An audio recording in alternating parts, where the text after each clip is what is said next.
પાટીદાર યુવાનો સામે જે કેસ નોંધાયા છે અને પરત ખેંચવાની માંગ છેલ્લા ઘણા સમયથી થઈ રહી છે। પાટીદાર આગેવાનોએ મુખ્યમંત્રીને રજૂઆત કરી છે। હજુ પણ 33 ફરિયાદો પરત ખેંચવાની બાકી છે। હાર્દિક પટેલ સહિત 225 પાટીદાર યુવાનો સામે ફરિયાદ નોંધાઈ હતી। 2017થી અત્યાર સુધીમાં સરકારે 942 ફરિયાદો પરત ખેંચી છે તેમ બામફણિયાએ કહ્યું।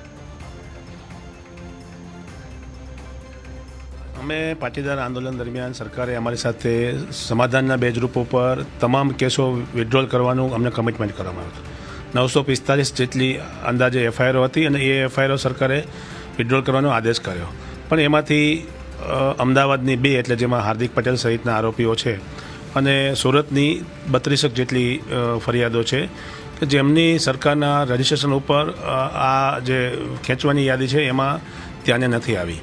તો આ બાબતમાં માનનીય મુખ્યમંત્રીશ્રીને અમે 4 દિવસ પહેલાં મળ્યા હતા અને મુખ્યમંત્રીશ્રીએ આ યાદી સુપ્રત કરીને રદ કરવા માટેનો કેસ પાછા ખેંચવા માટેની અમને આશ્વાસન આપ્યું છે।